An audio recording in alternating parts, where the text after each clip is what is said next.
Nos últimos anos, muito tem se dito sobre a onda do true crime. Primeiro, como se isso fosse uma coisa nova. Segundo, como se sensacionalismo fosse algum tipo de novidade na mídia. Então, neste episódio do Pergunta da Vez, estamos aqui para discutir essas histórias de crimes reais que podem parecer, não sabemos, não fizemos um levantamento, mas que parecem estar cada vez mais presentes aí na mídia e gerando cada vez mais repercussão. E para isso, convidamos a jornalista Débora Fonseca. Muito bem-vinda ao Pergunta da Vez e obrigado por estar aqui. Eu que agradeço, Guima. Boa tarde, Yal, boa tarde, Guima. Gente, assim, esse é um tema que é do meu interesse há muitos anos já, né? Aprendi a consumir conteúdo de True Crime com o Discovery ID. Eu acho que muita gente que assiste True Crime, enfim, fala sobre isso, começou por aí, né? É um canal do Discovery que só fala sobre investigação, eles têm vários tipos de programas sobre isso e tudo mais. E lá para os meus 15 anos eu comecei a consumir esse tipo de conteúdo. Desde pequena, meu pai me ensinou muito a gostar de conteúdo de investigação. Então eu assistia Psicose, esse tipo de coisa, ele que me Aham. apresentou. E hoje é um tema que realmente está muito em alta, cada vez mais canais do YouTube, cada vez mais Uhum. programas, seriados e filmes, enfim. E aí tem os dois lados da moeda, né? O limite, né, do sensacionalismo e da informação. Até Uhum. onde isso é informativo e até onde isso ultrapassa os limites ali do sensacionalismo e entra num desrespeito até com as histórias. Então, acho que é um tema importante da gente debater e conversar. Porque tem muita gente que fala disso como se fosse algo só mórbido, né? Tipo, ai, nossa, você consome conteúdo de true crime? Que coisa mórbida. Uhum. Mas existe uma importância muito grande por trás desse tema, né? Que é justamente trazer informação. Inclusive, eu até fiz uma pesquisa aqui sobre um dado interessante, né, do conteúdo de True Crime, que é sobre a porcentagem de homens e de mulheres que assistem o Eu já conteúdo, né? ouvi mais de uma vez o papo de mulher branca de classe média, como se fosse falando assim, seriam essas pessoas que mais consomem, porque são as pessoas que isso seria quase fantástico na vida dessas pessoas. Vamos dizer assim, vai uma realidade talvez um pouco mais distante em alguns casos, né? Uhum.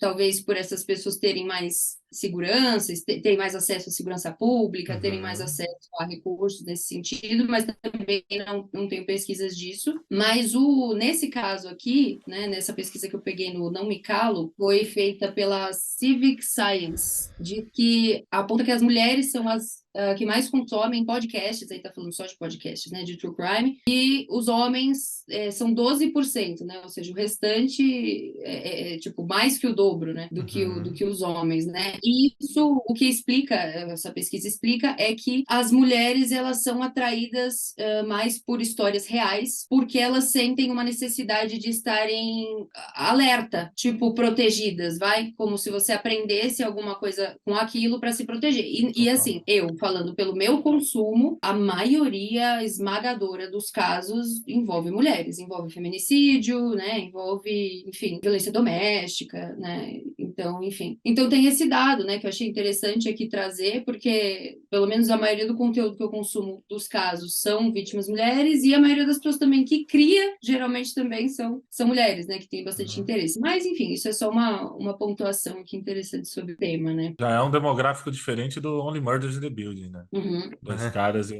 uma menina. Comecei agora a ver isso aí. É muito Muito. legal. Eu assisti a primeira temporada, gostei bastante, ainda não vi a Ai, segunda. tô achando muito massa. Débora, eu fico pensando no seguinte, né? Em outubro a gente tá aqui no mês temático, eu faço o mês do Halloween, então só vejo coisas nesse naipe. E teve um mês do Halloween, se eu não me engano, no ano, não me lembro exatamente qual ano, que eu comecei vendo um documentário que se chama Heaven's Gate, The Cult of Cults. Não sei se foi Hum. traduzido ao pé da letra, mas da HBO Max, seria o culto dos cultos, que fala sobre uma Uhum. seita em que a galera se suicidou coletivamente porque a alma delas ia embarcar numa nave que iria para um estado de espírito que ia livrar elas desse invólucro terreno inferior. E eu lembro de um amigo questionando, falou: você não tá fazendo o mês do Halloween? Falei: isso pra mim é muito mais aterrorizante do que o filme Halloween. Porque aquilo é uma Não, aquilo é uma mise-en-scène muito galhofesca, quase, assim, perto do que acontece na realidade, assim. O que eu acho que mais me chama atenção é assim, por exemplo, no caso Evandro, por exemplo, no Heaven's Gate, e aí tem todo um estofo teórico pra falar assim, o que leva uma pessoa a entrar num culto? E aí tem uma mulher que perdeu o pai e a mãe nessa seita, e ela fala assim, se eu não me engano, a mãe dela era programadora da universidade, tipo, trabalhava na universidade, então era uma pessoa com credenciais de intelecto, vou chamar assim. E isso foi desmontando umas coisas que eu falei assim, como é que você entra nessa? Eu acabei a série falando assim, meu, em qual momento da minha vida em que eu tava mais fragilizado que eu podia ter caído nesse culto exatamente, né? Então, primeiro que eu acho que essas histórias também podem falar muito sobre a sociedade em que elas estão inseridas. Eu acho que o caso Evandro é um baita panorama da história brasileira. Estende pro Altamira, que é uma continuação disso, de pessoas que foram julgadas erroneamente, pessoas que morreram na cadeia sem julgamento. Você, quando a gente propôs essa pauta, me falou uma coisa que eu não tinha visto desse escopo exatamente, que é assim, o importante é você contar a história da vítima. Porque a gente fala do maníaco do parque. Você não fala de todas as pessoas que pereceram na mão desse cara. Eu acho que o True Crime, ele cresceu e começou a crescer muito baseado na questão dos serial killers, né? Isso se tornou uma pauta muito rápido, né? Todo mundo, os serial killers e um monte de livro, inclusive eu tenho até alguns deles aqui atrás, que buscavam entender a mente dessas pessoas. E eu acho válido entender. Isso entra também nesses fatores que impulsionam a gente a querer consumir esse tipo de conteúdo, que eu acho que vem também de entender o comportamento humano, né? Entender o que leva uma pessoa a chegar nesse nível, né? A chegar nesse ponto.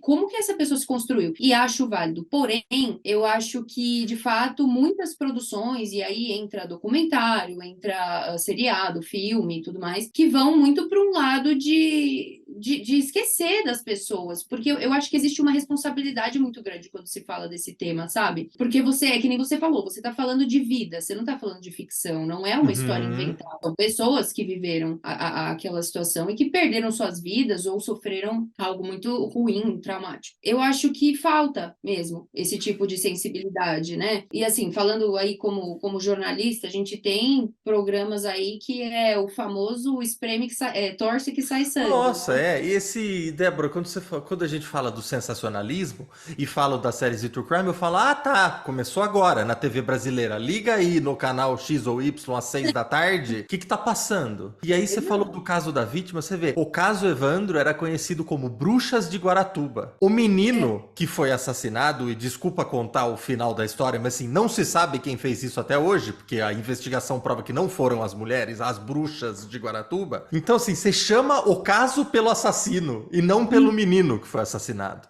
E depois tem a questão de uma outra ossada que tinha sido errada, então tem outra vítima ali que foi desovada no mesmo lugar. Então não é apenas o caso Evandro, é o caso Evandro e Leandro, ao que tudo indica, assim. Mas é assim, até o nome do caso foi dado pelas mulheres que foram torturadas para confessar aquilo, né? Então, exatamente. Eu até um pouco antes da gente entrar aqui, eu estava pesquisando sobre um caso é um dos casos assim que mais me tocou. Ele tem um filme também, chama Acredite em Mim, a história de Lisa McVeigh. A Lisa McVeigh, ela foi uma sobrevivente de um sequestro. Ela foi repetidamente abusada. Ela vivia num lar já abusivo e aí ela acabou sendo sequestrada, aconteceu um monte de coisa e tal e ela sobreviveu e graças a, como é que eu posso dizer? Ela foi tão serena nesse caso, é absurdo como ela conseguiu, que eles conseguiram encontrar o assassino, esse sequestrador, por conta de que ela conseguiu observar detalhes do cativeiro, detalhes do carro dele,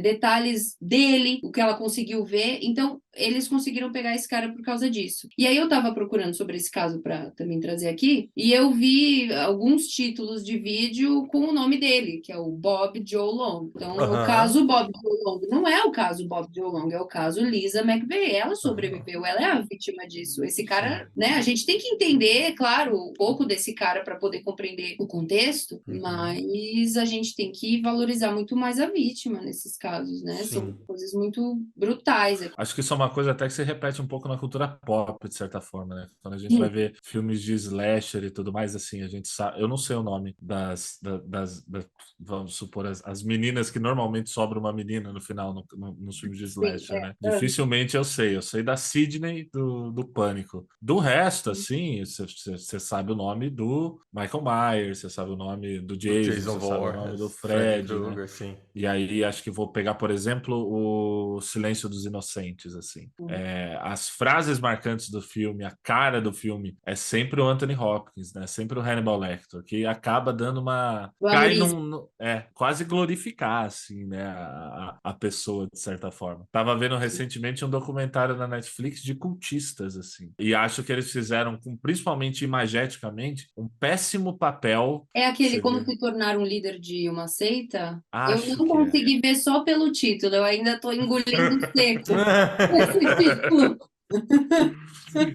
Ele vai passando por vários líderes, assim, eu vou te dar um exemplo, tem alguns momentos que eles mostram, por meio de ilustração, como o Charles Manson se via, ou se colocava, ou se dizia, ou como as vítimas colocavam ele. Então, pô, tem uma imagem, em um determinado momento, do Charles Manson, assim, vindo com uma luz de cima e tal. Ele meio puta. Caraca! Ai, É meio uma, pô, loucura, né? Sim. Por mais que nossa. eles estejam tentando com o texto, colocar de um lado negativo, Não, a isso semiótica aí, do negócio é. Então, a gente tem agora a série do Dahmer, né? E tivemos aí também, mais recentemente, o filme do Ted Bundy. E aí é uma coisa que eu refleti, o casting disso, porque você coloca dois atores que são sex symbols de alguma forma para representarem pessoas como essas. E aí, assim, não sei se vocês chegaram a ver, mas o O TikTok Dahmer, sim. virou um mar de O romantização, cara que fez o sabe? Dahmer é considerado um Então, sex assim, symbol? não é um sex symbol, vai, mas ele fez séries adolescentes aí que ele fez papéis em que as pessoas, ai, Ah, sabe, essa entendi. coisa Ele de, era ai, como ele é o bonito, ai, como ele é garotinho. lindo. O ele é do um Raiz, o nomezinho Ted já em Bundy é Hollywood. o Zac Efron. E aí a gente tem O High Zac School Efron. Musical, é. Isso. Sabe, você vai num lugar que não precisa, coloca uma pessoa um pouco diferente, não precisa chamar esse tipo, porque eu acho que torna uma coisa meio de atenção só pela atenção para você, para aquele conteúdo, não vira uma coisa vendável só, sabe? Sim. Tipo, vamos vender isso aqui, não importa, No sabe? sentido da Tipo, nessa história da linha. vítima, eu acho assim extremamente equivocada a série do Dahmer. Eu acho que eles até tentaram pintar um panorama social ali, que eu acho que é a parte mais acertada, mas de prestar atenção na vítima, acho que falhou absurdamente. Acho de extremo mau tom e mau gosto e mal dirigido também. Sim, eu concordo, eu concordo. Exatamente. Eu honestamente hoje em dia opto sempre pelo documentário, né? Para Tá. falar disso, existem muitos filmes que falam, mas eu geralmente tenho optado mais pelos documentários porque eu acho que corre menos risco de ser uma coisa imprudente ou irresponsável. Sim. Claro que a gente tem muitos que de fato são, Sim, mas eu acho total. que corre um pouco menos risco. Até contando a história, eu não vi o filme porque eu só vejo o filme do Nolan se me pagarem. Então fica aí o apelo. Se você quiser me dar dinheiro pra ver o filme, eu vou lá ver. Vou cobrar por hora, tá? E vou cobrar caro. Se tiver 3 horas e 1 minuto, conta como uma quarta hora, só pra contar. Pra você. Caso você queira me bancar pra ir. Mas beleza. Então, do Oppenheimer, por exemplo, que seja assim, que não é um cara que fez, que inventou o canudo. Ele é um cara que ajudou na construção do negócio que ceifou muitas vidas, assim. E eu acho que pra qualquer coisa, e eu entro do tipo assim, até num documentário, estou vendo uma versão do fato. Porque isso passa por quem resolveu roteirizar, isso Claro. passa pelo jeito que ele resolveu filmar ou contar e etc. Então é tipo, Claro. temos um pedaço aqui. Isso você tem que, sei lá, acho que como qualquer coisa que você olhe pra história, assim, né? Do tipo, E, você tá cara, vendo. principalmente audiovisual, assim, passa por um cara que quer vender ingressos. Porque, assim, enviesado, acho que qualquer coisa vai ser, independente se for uma... Não precisa ser ser uma narrativa, né? Pode ser, ou melhor, assim, não precisa ser um romance, né? Pode ser uma peça jornalística, né? Tipo, Claro, total. mas acho que passa pelo. E aí que entra essa parada que eu acho que é de, pô, você acabar romanceando ou trazendo hoje em dia, principalmente hoje em dia, que a gente tá com a morte das estrelas de cinema, assim, a gente tá trazendo, tipo, pô, pessoas que têm bastante seguidores em redes sociais, pessoas que se destacam de outra forma. E aí você trazer essas pessoas, como a Débora falou, para colocar elas no papel do Ted Bundy, é problemático mesmo, de fato. Né? E eu acho também, tem um ponto aí do True Crime que também a gente tem agora, como eu falei, cada vez mais canais, né? E eu acho legal, eu acho interessante. Mas aí também entra um pouco disso que você falou, de vender ingresso, né? Tem alguns canais que eu deixei, de fato, de consumir, porque virou, tá bom, vou contar aqui uma história qualquer, não vou opinar, não vou me posicionar, não vou nada, pelo simples hype do tema, né? Aí abre lojinha de não sei o que do assassino, de não sei o que de, sabe? Aí eu não sei, aí para mim já vira um negócio meio fora, entendeu? O que eu acho importante sempre? Eu acho que quando a gente está falando desse tema é importante se posicionar também, é lógico que com responsabilidade. Eu não sou psicóloga, por exemplo, estou aqui para dizer o que é a cabeça da pessoa, como que a cabeça da pessoa funciona, nem nada disso. Mas se colocar é importante. Tem um canal, não sei se eu posso falar nomes de canais. Claro, louco, qualquer coisa. Tem um canal. Desculpa, só um adendo assim. O Iau, uma vez, ele falou assim: não vamos falar nome de marca nenhuma no programa. A primeira marca que foi citada foi ele. Ele falou o nome não só de uma marca, mas de uma marca de um banco. Não é só uma marca, é uma marca de um banco. Então acho que desde então tudo pode. Se você puder evitar falar nome de banco, pode deixar. Prefiro. Então tá bom. Eu ia perguntar isso antes. Eu não tenho nem como me defender.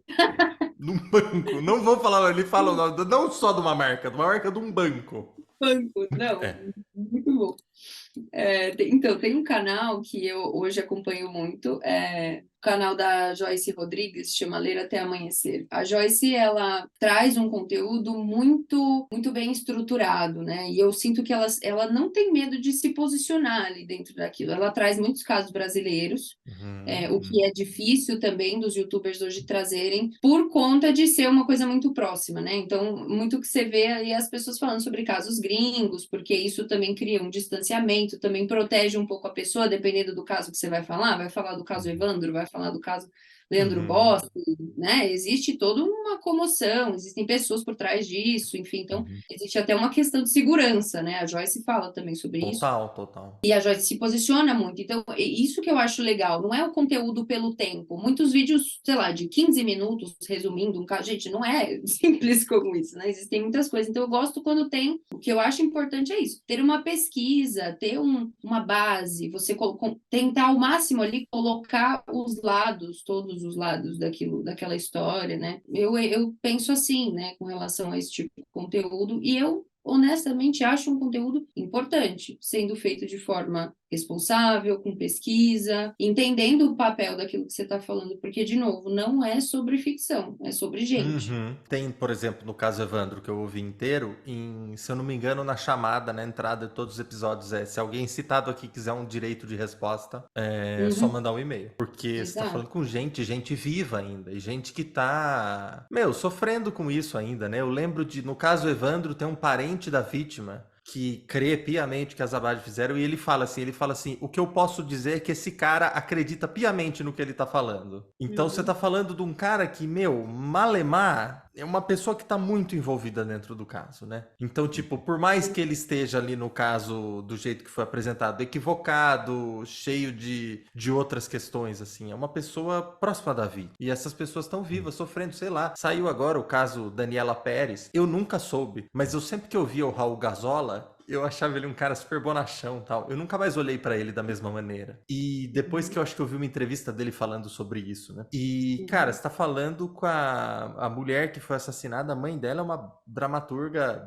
do mais alto calibre, assim, da dramaturgia brasileira. O marido dela, na época, ator global e tudo mais. Você tá lidando com feridas muito recentes e com pessoas que ainda têm seu luto em relação a isso. Então, eu preciso muita responsabilidade, né? E eu lembro lembro, especialmente no caso do Dahmer ano passado, mas eu acho que assim, essas críticas que são feitas muitas vezes é tudo muito raso, porque assim, como se esse sensacionalismo fosse novidade, como se não tivesse um gênero televisivo que explora isso há tanto tempo, como se isso não fosse um gênero televisivo que eu digo assim, mais mórbido por esse lado, mas do outro lado, por exemplo, filmes policiais que tem um serial killer. O Silêncio dos Inocentes é mais óbvio, mas quantos outros filmes que tem um cara que é um assassino serial e isso tá na trama, assim, e como se isso não tivesse aí há muito tempo e fazendo muito sucesso e vendendo muito ingresso. Então, tipo, não é uma novidade. Isso pode ter tomado as redes em ponto de virar discussões na internet também, mas assim, não é de ontem que isso vende ingresso.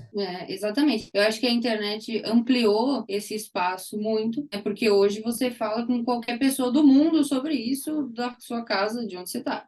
Mas o gênero jornalístico que você comenta, realmente, porque isso é o boca a boca. E é para causar pânico, né? É feito para causar um rebuliço nas pessoas, Total. né? Eu acho que existe uma certa importância na cobertura, né? E aí você está falando de cobrir os acontecimentos, mas é muito aquela coisa de pegar no sentimento da audiência, né? De olha como eles são monstros, né? Palavras assim usadas, olha os monstros, né? Os monstros de não sei o quê, os nomes que se dão para as pessoas, né? Que fazem, você coloca elas no imaginário das pessoas como se fosse uma coisa de outro mundo. E não, é uma pessoa. Ele não Sim. é justificar, mas é uma pessoa, um ser humano que fez aquilo, não é um monstro, um alien, um ET, não, é uma pessoa. Sim. Né? É um perigo isso, né? Porque você desumaniza a pessoa e dá a entender que aquela outra pessoa que você vê na rua andando e tal, que você vê como pessoa de imediato, você não passa pela sua cabeça que ela pode ser uma pessoa que tenha.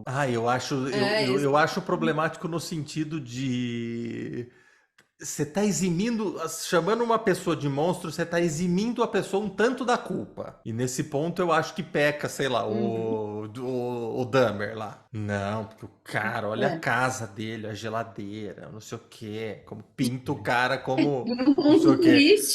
Não sou igual a Débora falou, não sou psicólogo, mas assim, você tá eximindo um tanto da culpa de um cara que cometeu esse tipo de ato, sabe? Exato. Coloca ele num lugar um pódio, não é pódio a palavra. Enfim, coloca ele lá em cima, né? Você levanta a bola de uma pessoa. No pedestal, isso. Eu queria perguntar pra você, do tipo, você acha que isso tem a ver com essa visão exclusiva de falar assim, mas olha tudo que ele passou pra cometer essas coisas? Eu acho bem problemático. Porque a gente coloca a história da pessoa como determinante para aquilo acontecer, mas não é um determinante, né? É um fator que é variável, totalmente variável. Isso não é tão longe do Mindhunter lá, de que o cara falava que assassinos têm traços específicos, assim. Então, exato. Eu acho que isso evoluiu muito também, né? Essa coisa o assassino tem a vivência dele vai ser essa e, portanto, vai acontecer isso, né? Isso também foi evoluindo muito, né? Também essa coisa de que o assassino homem, ele faz de tal coisa, né? Ele usa geralmente arma de fogo ou ele é mais violento e a mulher é veneno, sei lá. Tem muito esse papo também, mas eu acho que é meio antigo já, né? É meio dessa época mesmo, porque assim, não sei se vocês já leram o livro do John Douglas, o John Douglas e o Robert Ressler foram os fundadores aí do termo serial que são killer. os Mindhunter? Exato. Da série, são os caras. Essa série é inspirada no livro Mindhunter, né? Se eu não me engano, é no livro e na história deles mesmo. Eles foram 2 agentes do FBI que fundaram a unidade de ciência comportamental do FBI e eles tinham esse interesse em entender o porquê que isso acontece. Porque teve um boom de serial killers muito grande ali nos anos 80, né? Nesse período, foi quando foi Dahmer, Bundy, o filho de Sam. Foi uma época assim que realmente foi o boom bem... da galera olhando para isso nesse sentido. E muitos acontecendo em seguida e tal, enfim. Então, o John Douglas e o Robert Ressler foram investigando isso e fizeram aquelas entrevistas. Isso é mais ou menos ali dentro dos limites do que é ficção real, né? As entrevistas todas que eles fizeram e tudo mais. E eles foram investigando isso, mas aquilo era muito barrado pelo FBI. Até na série você vê, né, que aquilo não era incentivado, né? Era uma coisa, até tem uma fala muito que me marca muito, né, do chefe deles lá do FBI, aí que eles ficam, pô, mas dá um escritório pra gente, dá um lugar pra gente trabalhar, permite que a gente faz. E ele fala assim, eu não quero saber o que esses caras pensam, eu quero que eles vão pra cadeira elétrica. Então é assim, ele fala uma coisa como se assim, dane-se. E aí que eu falo, existe a importância também de saber, claro, o comportamento dessas pessoas, até para você chegar no perfil de uma vítima, né? Que nem o Maníaco do Parque tinha as vítimas dele eram muito parecidas entre si, né? Características físicas e também ali a questão da vulnerabilidade, mulheres muito que foram levadas ali por aquilo. Ele sentia isso, né? De, pô, a mulher tá caindo na minha lábia. Ele já tinha lábia e a pessoa acaba caindo. Então ele tinha um perfil. Eu acho que para entender o perfil também é importante entender isso, né? Entender o comportamento dessas pessoas, mas aí isso vai se evoluindo também, né? Não é que o cara, todos tiveram uma infância assim, então todos vão se tornar assim, né? Falando isso de vulnerabilidade, tem uma outra série True Crime que é The Jinx, The Life and Deaths of Robert Durst, as vidas, e eu não sei como foi traduzido, The Jinx, da Eu sei o que HBO. é. Na cena final, existe um desfecho sobre isso, etc. Um cara muito rico, assim. Se eu não me engano, é assim: a família dele ou ele era o cara que levantou Nova York. Um empreiteiro gigantesco. Não sei nem se era Nova York, mas tipo um empreiteiro gigante. Um cara ricaço. Aqueles caras que foram ricos e serão. Essa galera que sempre teve dinheiro e sempre terá. Na cena final disso, tem o desfecho. Várias pessoas perto desse cara morrem. A lapela do cara tava ligada. Isso saiu, etc. Era aquilo mesmo. O cara foi julgado, se eu não me engano foi julgado até na pandemia, tava rolando o julgamento dele na época. A série é de 2015. Em 2019 saiu, foi descoberto que aquelas falas finais que revelam tudo, assim, elas foram editadas. Não editadas que ele não disse aquilo, mas foram trocadas de ordem para dramaticidade. Então, primeiro, reitera, eu acho aquele meu posicionamento de você tá vendo uma versão dos fatos. Segundo, o cara alterou a ordem para dramaticidade. Eticamente complicado, né? Tipo, eu sei que é pra dar dramaticidade no negócio, e assim, ali me deu na coisa assim, o que mais ficou em outra ordem ou de fora ou etc. Por exemplo, aqui nesse foi descoberto, mas é do tipo assim, coisas ficam pra fora das histórias pelo tamanho, talvez tenham outros elementos que acabam não entrando por decisão ou não, e etc. E aí, bom, e assim por diante, né? Mas esse é um caso pra mim seminal de edição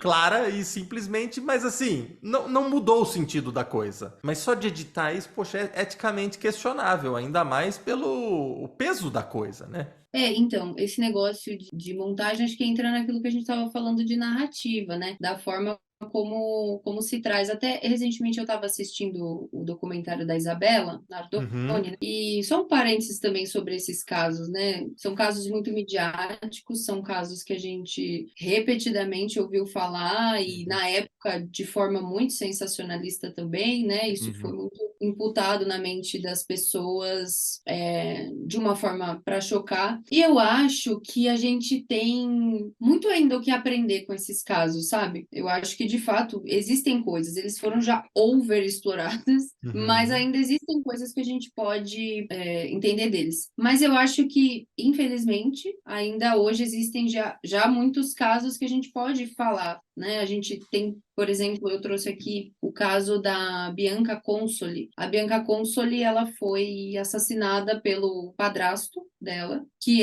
ele tinha intenções com ela, né? Intenções, né, sexuais com ela. Ele já demonstrava isso já havia sido falado, a família já sabia, nada foi feito e aconteceu o que aconteceu. Ele abusou dela e assassinou ela. Tem outros casos também de violência infantil. Aquele documentário que eu te falei também, do Gabriel, né? Nossa, esse é bem pesado, recomendo aí um estômago forte, porque é bem triste. Então, eu acho que a gente tem muito o que aprender com esses casos, assim, né? Muito o que pensar, porque no caso, por exemplo, do Gabriel Hernandes, foi uma criança que foi até o Estado pedir ajuda. Ele foi dizer, olha, eu preciso de ajuda. Assim como aquele menino também, o caso daquele menino também que fez isso aqui no Brasil, eu esqueci o nome dele agora, daqui a pouco eu me lembro. Ele fez isso também. Ele vivia um abuso terrível da madrasta, do pai dentro de casa, ele não tinha o que comer, ele vivia perambulando pela rua. Os vizinhos que alimentavam ele, não tinha tinha nada, foi pedir ajuda, pediu uma medida de protetiva ali com os pais, devolveram ele para casa dele.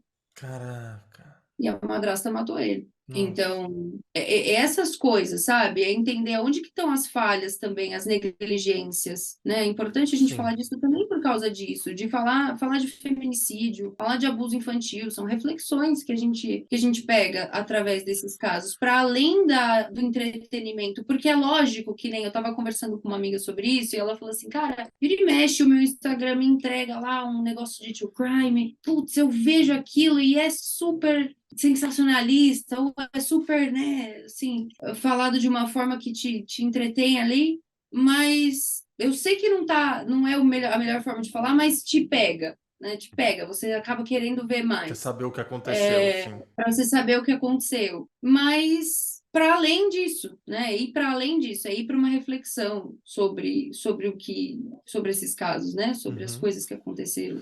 É de uma negligência gigante. Que nem você falou, o cara vai e pede ajuda pro Estado e o Estado falha. E o caso Evandro e Altamira é recheado disso, assim, de pessoas. O último episódio é uma entrevista com a Ilana Casoy. E assim, de todas as vezes que o cara escapou. De todas as vezes que eram pra ter pego. Tipo, meu, é isso, assim. No Dahmer tangencia isso com a vizinha, né? Do tipo, quantas vezes eu te falei, tem a cena do menino, né? Que tá totalmente dopado lá os policiais devolvem pro cara e ganham uma medalha, né? Ali por conta de uma homofobia também, né? É aí que também é um problema, né? A polícia também muitas vezes entra nos preconceitos, ou, por exemplo, existe uma coisa que acontece muito, né? Falando aí da negligência também, quando desaparece uma pessoa, existe uma crença popular de que, por conta da polícia, de que tem que esperar 48 horas ou 24 horas para começar as buscas. Sendo que já é muito sabido que você precisa iniciar imediatamente. Sim. Principalmente quando se trata de uma criança ou de um adolescente. As chances vão diminuindo, a chance daquela pessoa estar viva vão diminuindo a cada hora. Eu ouvi, é que eu não lembro exatamente, mas foram podcasts que vieram de eu ter ouvido o caso Evandro, que eu não sei se o Mizanzuki participou ou tal, mas o cara falou, por exemplo, desaparecimento é quebra de rotina. A Débora chega em casa todo dia em torno das 7. Deu 7h30, ela não chegou? Não consegue falar com ela no celular? Pro Rafa, por exemplo? Cara, procura as autoridades. Então isso, assim, serve de alerta para qualquer pessoa. Sua mãe, irmão, marido, filho, filha, qualquer pessoa que você conheça, normalmente sai de casa às 6 da manhã, você não consegue falar com ela, são 10 horas, procure saber. Lembrem-se disso, assim, quebra de rotina. Pessoa sai todo dia cedo, volta no mesmo horário. Cara, não pode esperar, porque esses segundos podem ser decisivos para encontrá-la ou não. Exato, exatamente. O meu TCC da faculdade foi sobre desaparecidos. Eu fiz um livro-reportagem sobre a ONG Mães da Sé, que é uma ONG brasileira. Elas são um grupo de mães já hoje muito grande, que os seus filhos estão desaparecidos e nunca foram encontrados, né? E uma coisa que elas falaram muito, assim, que foi uma recorrente ali dentro dos depoimentos, foi assim, a dor de você perder uma pessoa e não saber onde ela está é pior do que a dor da morte. Porque quando você perde alguém para a morte, você sabe que acabou a vida e aí você vai ter que lidar com aquilo de alguma forma, mas você não fazer ideia de onde está aquela pessoa, Sim. o que aconteceu com ela, se ela está viva, se ela está sofrendo, se ela não está mais viva, não traz um fechamento, né, para aquela família. É aquilo que você estava falando do Leandro, né? Sim. A dor desse pai para o resto da vida dele, até o dia que ele morreu, Sim. né? Então, E isso, nessa de não ter o fechamento e desaparecido, eu lembro que quando a gente conversou sobre essa pauta, você me deu um exemplo que eu não me lembro qual era, mas de uma série True Crime que fez um crime ser solucionado. No caso, o caso Evandro também deu um fechamento para aquela história que não se sabia, mas você falou era uma garota que foi encontrada. ela foi, essa menina, ó, aqui, deixa eu só pegar o nome dela aqui, ó. Então, existe uma série na Netflix que chama Mistérios Sem Solução, ou Cold Cases. E eles falam sobre esses casos que nunca foram solucionados, né? A pessoa desapareceu, ou a pessoa desapareceu, encontraram o corpo e nunca foi solucionado. Uhum. Nesse caso, essa menina, ela tinha desaparecido em 2017, o nome dela é Kayla... Ixi, agora como é que eu falo isso? Anbehan, alguma coisa assim. O Guima, que sabe várias línguas, talvez vai saber me corrigir desse nome. Não sei que nome. Então, e a Kayla desapareceu em 2017. Ela estava sob os pais eram separados, estava sob os cuidados da mãe. E depois de 6 anos, ela desaparecida, apareceu o caso dela nesse documentário e tudo mais. O paradeiro dela foi descoberto porque um cara, espectador da série, assistiu a série na Netflix, tudo mais, reconheceu a menina. Um dia eu estava lá numa loja de roupas e entrou a menina com a mãe. Não era, eu confundi quando eu te falei o negócio do frentista, não era, não. Eles estavam Eu, numa eu loja. tava esperando você falar que era um frentista, que eu ouvi isso também.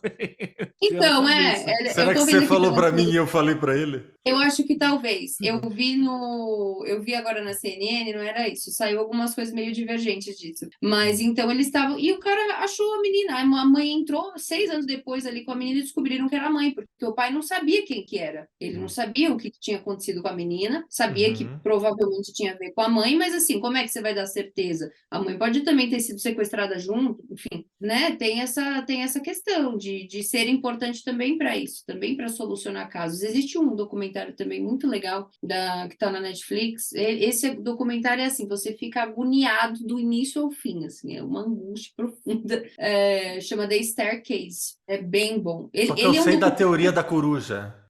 Então, Sim. esse caso é muito controverso, existem várias teorias e existe a versão do Michael Peterson, que é o julgado ali nesse Uhum. caso, né? Ele era casado com uma moça que a família inteira, todo mundo dá o depoimento de que eles eram extremamente apaixonados, era um casal muito unido e tudo mais. Um dia eles estavam ali na piscina, na área da piscina ali da casa, a mulher entrou para casa, ele daqui a pouco escuta um barulho, ela estava estirada na beira da escada, sem vida. E ele liga para a polícia, tem até no documentário tem o áudio dele ligando para a Uhum. polícia, desesperado, e ele nesse áudio ele diz que ela se suicidou, algo assim. Hum. Mas olha, é um vai e vem de coisas, né? E aí a perícia também da época fez uma perícia meio enviesada, também tinha coisas ali que foram plantadas, mas olha, é um vai e vem muito louco de provas que, na verdade, não eram provas, coisa nenhuma, e ele Uhum. alega até o final que ele não fez, ele fica preso por anos, né? E todos esses anos é impressionante, porque no documentário até dá para ver que ele ficou preso, se eu não me engano, 10 anos. E nesse tempo que ele ficou preso, parece que ele envelheceu 20. Tipo, ele Uhum. tinha uma idade, quando saiu com outra idade, já parecia que já era muito mais, já parecia um vô, quando ele não Uhum. era para ter assim, aquilo degrada a pessoa, né?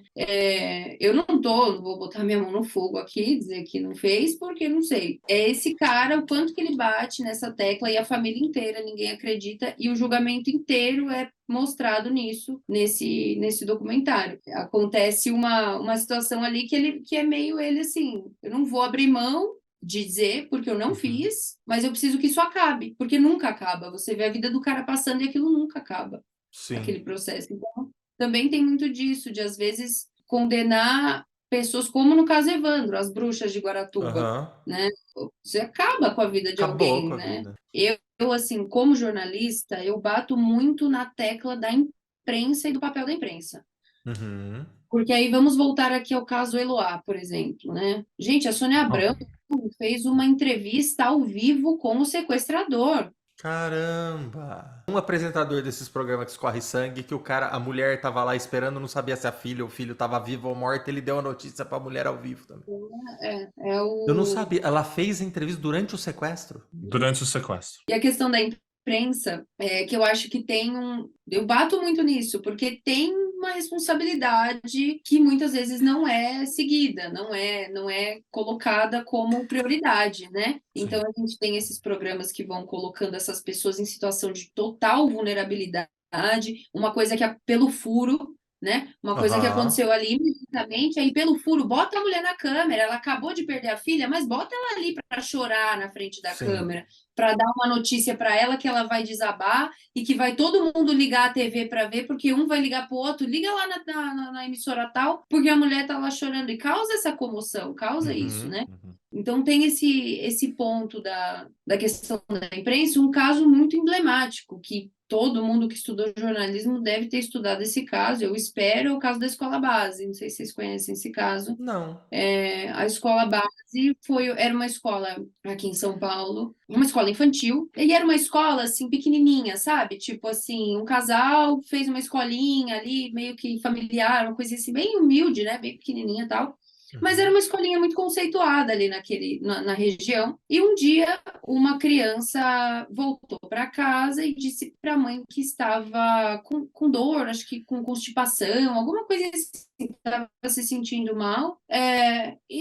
Essa mãe simplesmente acusou a escola de ter abusado do filho dela, as Uhum. pessoas da escola. Envolveu o motorista da van, envolveu os diretores. Criou-se uma coisa em cima de que a escola, para você ter noção, a mídia deu a notícia de que eles eram pedófilos. A primeira Tá. notícia foi essa, sem nem ter investigação, sem ter Uhum. alguma interrogatório, nem ter aberto inquérito, nada. Baseado no relato de uma criança de 3 anos que falou que estava constipada, e aí o quanto essa mãe não colocou na cabeça dessa criança algo do tipo, mas o que aconteceu? Eles botaram a mãe. Tem um documentário muito legal sobre isso, chama Escola Base, um repórter enfrenta o passado. Uhum.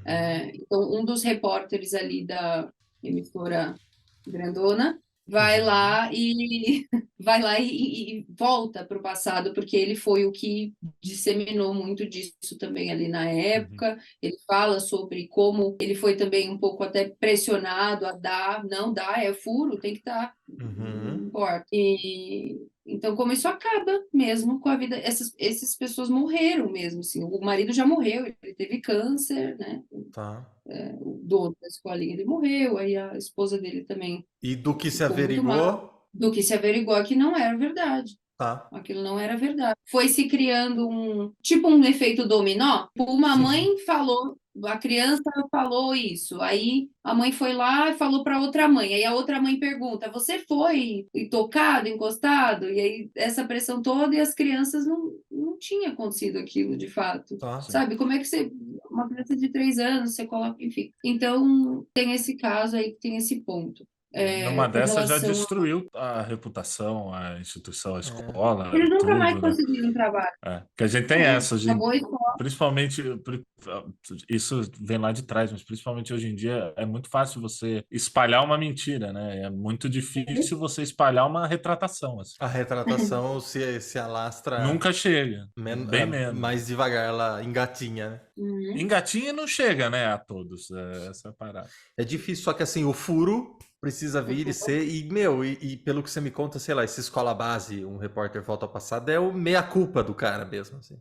É. Tipo, mais ou menos, do cara. Tá, entendi. Ele relata um pouco do. Eu, particularmente, gostaria que fosse um outro tom para esse Tá. documentário, né? Feito de uma outra forma, talvez, mas é o que Nessa temos. mesma matéria da CNN que eu falei do Chico Felitti aqui, né, o título tá chamado como Séries True Crime podem gerar confusão entre realidade e ficção, acreditam especialistas, tal, né?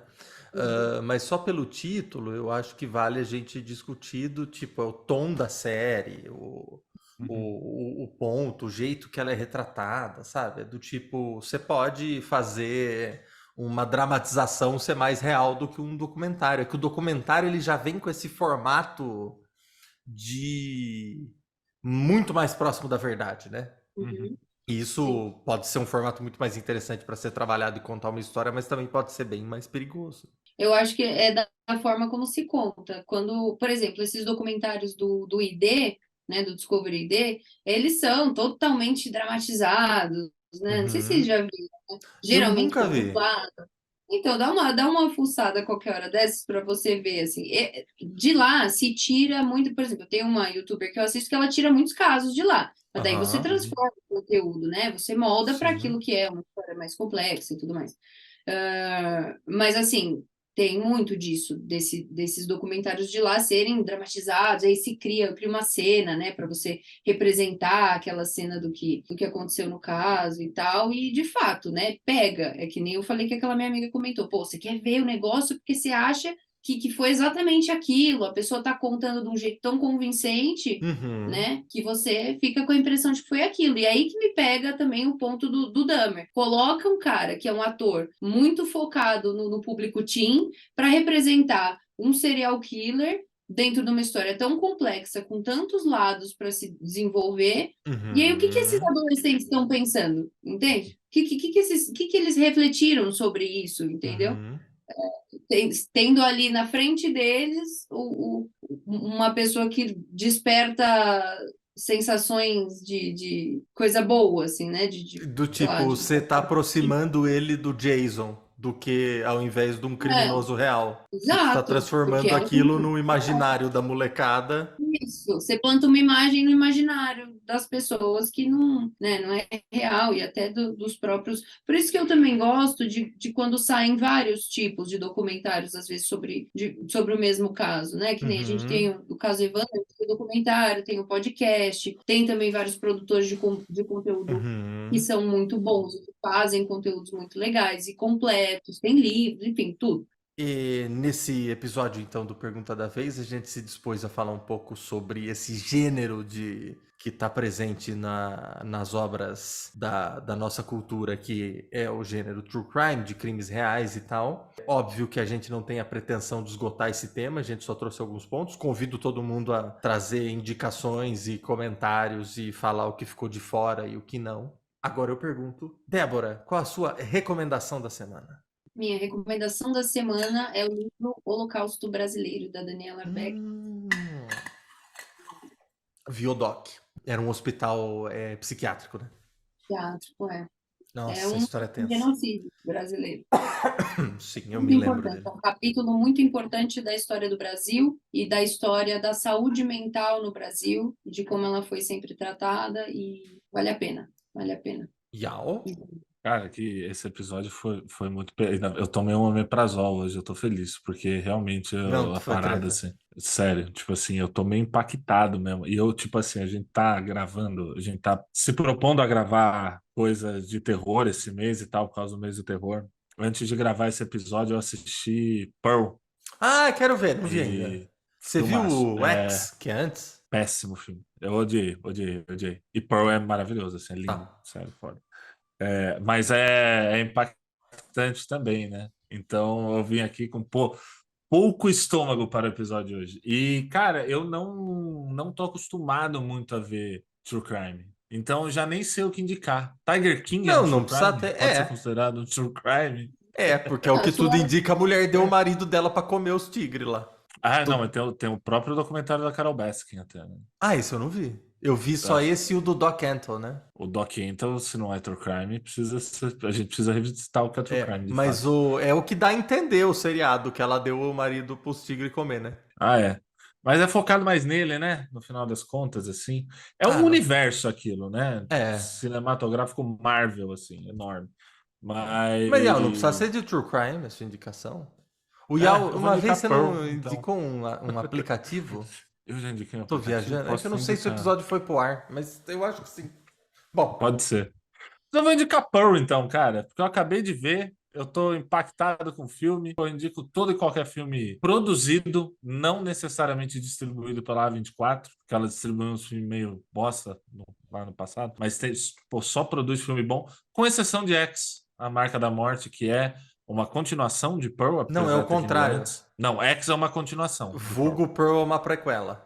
É, É assim que faz. O que sai primeiro é o marco. Aí o segundo que se passa antes você chama de prequela. Né? Yau. tá bom, então assistem a prequela Pearl, que é boa. A minha recomendação da semana é o que, ao contrário da série Dahmer, um retrato muito mais complexo e interessante, que é o gibi Meu Amigo Dahmer, do Derf Back Derf. Só uma coisa, o Yau vive me xingando porque eu compro o livro e demoro pra ler. Se eu não me engano, eu comprei isso aqui em 2017 e eu li em 2021. Então, assim, não venha me dizer que minha biblioteca não tem um valor ali. E é muito bom. Na minha visão, é um ponto pra você, assim. Super positivo. Ah, mas é que uma vez você falou, você comprou, mas você não leu ainda? Eu falei, várias coisas, porque eu tenho medo que Não, mas esgote. então, você demorou 4 anos, mas você chegou Mas lá. eu li, é verdade. É, Então, meu isso é amigo legal. Dahmer e o Derf Backderf, baita quadrinista, escreveu Kent State e Eu Lixeiro, 2 gibis que eu também tenho e não li ainda. Mas, meu amigo Dahmer é porque é o seguinte, ele estudou com o André Dahmer. E ele conta a história do ponto de vista dessa galera que estava na escola com ele e depois, quando eles ficaram sabendo e tudo mais, mas sem esse lado da série da Netflix, que eu lembro que ele conta aqui, tem um texto no final que eu não encontrei para citar exatamente, mas ele fala... É uma graphic novel, Guilherme? Fechadinha aqui, essa edição da Dark Side, não sei dizer se tá disponível ainda. Imagino que sim, porque se a série saiu no ano passado, eles devem ter feito uma reimpressão e tal. Ele estudou na mesma sala com o André Dahmer e mostra até a cena de quando eles... Perdão? Jeffrey Dahmer. Jeffrey, André Dahmer é o cartunista. Nossa, mandei mal. Perdão, André Dahmer. Adoro. Cara, esse cara, se você puder pôr na tela, ele fez minha tirinha preferida. Que ele fala, eu acho que é um cara falando assim, sou Ares com ascendente em peixes. O que posso esperar para os próximos dias? É o segundo quadro fala, a mesma coisa que as outras pessoas. Impostos. É minha tirinha preferida. Então, Jeffrey Dahmer, perdão. E os caras estudaram juntos. E tem um texto no final em que ele diz, e isso aqui não é um spoiler, mas eu vou falar, que ele fala assim, eu entendo tudo que esse cara passou, do meu ponto aqui, eu consigo compreender por fora, mas assim, que fique claro que ele fez essas coisas porque ele quis. Então a culpa é dele. E nesse ponto, eu acho que nessa fala de um pós-fácil, ele já fez mais do que aquela série da Netflix. Então, Com toda certeza concordo. gibizaço, meu amigo Dahmer do Derf Backderf. Preciso ler os outros dele assim, porque ele é muito aclamado. Esse é um dos seus principais trabalhos. Sensacional, meu amigo Dahmer do Derf Backderf, publicado aqui pela editora Darkside. Não falamos ao longo do programa, mas likes, comentários, compartilhamentos, cheque o canal de cortes, porque às vezes você não quer ver um episódio, mas tem temas ali que podem te interessar. Débora, muito obrigado por participar desse programa. Fique assim, se a gente puder tomar seu tempo no futuro e você quiser voltar, eu agradeço muito. Com toda certeza. Eu só tenho a agradecer. Amei estar aqui com vocês. Eu adoro vocês. Eu que Então, agradeço também, adoramos você. um prazer estar aqui. Obrigada, meninos. Sempre que precisarem, quiserem, estou disponível para vocês. Muito obrigado. Gente, Muito obrigado. até o próximo Pergunta da Vez. Um beijo.